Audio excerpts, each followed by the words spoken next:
Pacino was abandoned all alone in the bedroom of an abandoned house in Camden, New Jersey, back in 2013. Extreme wounds covered his entire body. An animal control officer had found him and rushed him to a nearby vet. Things didn't look optimistic. However, the woman who was working as the vet tech that day, named Brittany Elder, knew better than that. In fact, the officers who brought him to the hospital said he was in really bad shape and was too aggressive to handle. But Elder knew she had to give him one more chance. When they brought him into the treatment room, they had him in a giant crate, Elder said. I opened the crate and he was cowering in the back and wouldn't come out, but I could see that he was all bloody and extremely wounded. They dumped him out of the crate and he fell into my lap because he couldn't stand. He was shaking and scared. His body was cold, skinny, and filthy. Elder sat on the floor with the poor guy and just held him for a little bit. Elder desperately wanted to help him and show him that he could still be loved. The vet and the animal control officers presumed that the dog had been used as a bait dog, given his horrible wounds. They were very expensive to treat, and the vet and the officers decided to put Pacino to sleep. However, Elder wouldn't let that happen.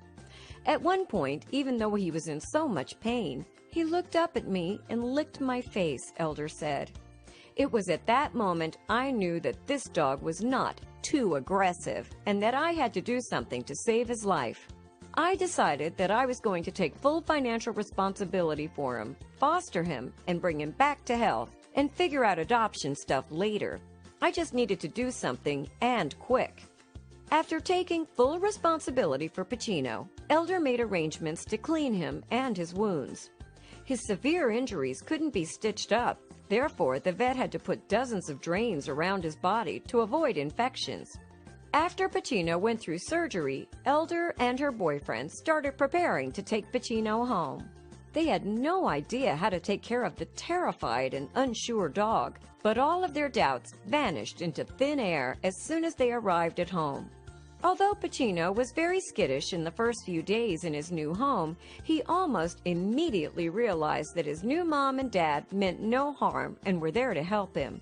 He seemed like he was abused by his former owner, but also like he felt safe now. He let them clean his wounds and give him medicines. It was quick bonding between the couple and the dog. He trusted us so much that he allowed us to do whatever we needed to do in order to help him, Elder said. The poor dog had no idea how to behave like a normal dog, so the couple realized he didn't have the best life in the past. Throughout his recovery, we literally had to teach him everything, Elder said.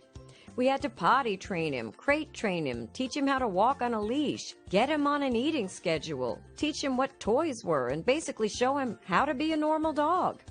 Slowly, Pacino began coming out of his shell as he spent more time with Elder and her boyfriend. And it was not long before he blossomed into the goofiest dog ever. Along with his healing wounds, the scars on his heart healed as well.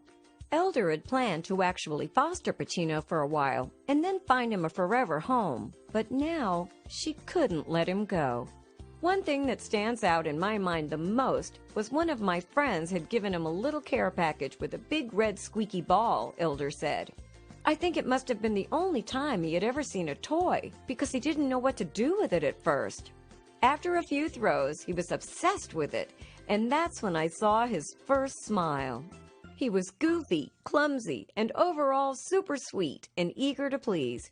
It was clear to us that we were in fact his family, and we couldn't ever let him go. Pacino has lived with his family for 5 years now, and has only experienced an immeasurable amount of love since. He is not very comfortable around other dogs still, but he adores babies and even adults. He loves playing with every new human he meets and spending time with his parents. He also loves eating. His new mom is thankful she took the time to hold him when she first met him, and she wouldn't have him any other way. Please share this heartwarming video with all your animal lover friends and subscribe to our channel.